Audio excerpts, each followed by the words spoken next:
People who are working through trauma related to a primary caregiver, the mother wound, specifically have a hard time with guilt and shame.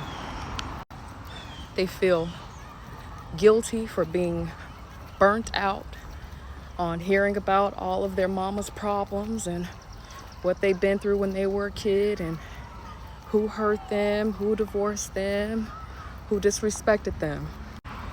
And those of us who grew up with that mother wound had us believing that we were supposed to be our parents or our mother's new caregiver. We were supposed to grow up and provide to them all that they lost or didn't receive. We're supposed to in some way fix all of those things. Until one day you had enough. And in your heart and in your spirit, you realized that you had been being played the whole time. As a matter of fact, this caregiver, this mother, was using you.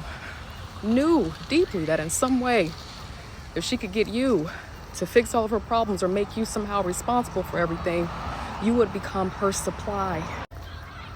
Then you decide to do something bold and audacious like create a boundary. Some of you, us, became so bold and audacious until we literally just cut the caregiver completely off. Now you got to figure out what to do with yourself. So that guilt and that shame creeps in.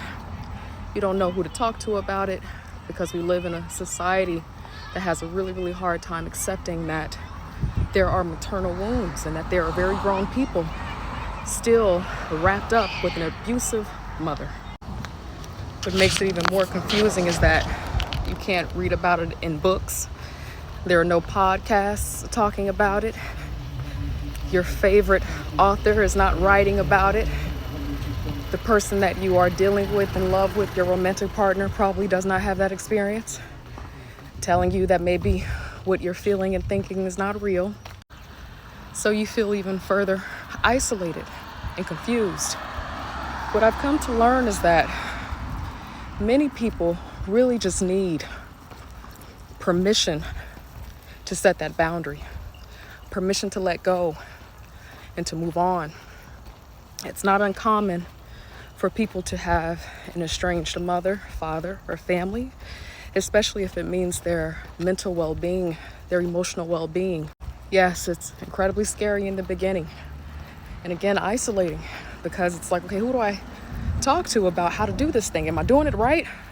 Am I wrong? Am I a good person?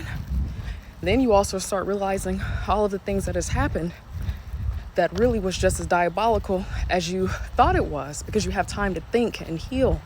And that's another thing that causes more grief and more pain. Friend, my brother, my sister, this is your permission to do what you need to do to heal yourself. It's not popular, but it's common. Even though people are not talking about it, it's real. I don't think people know how to talk about it. Thank goodness more people are writing about it, podcasting about it, to show how common it is for very grown people to still be wrapped up with abusive parents that are still abusing them even into their adult age. Girl, I'm breathing. Girl, I'm tired a little bit. Hold on. Trying to get my little workout in. It's all about radical acceptance. What has happened in the lives of your loved ones, your mother, your father, your caregiver, it happened to them.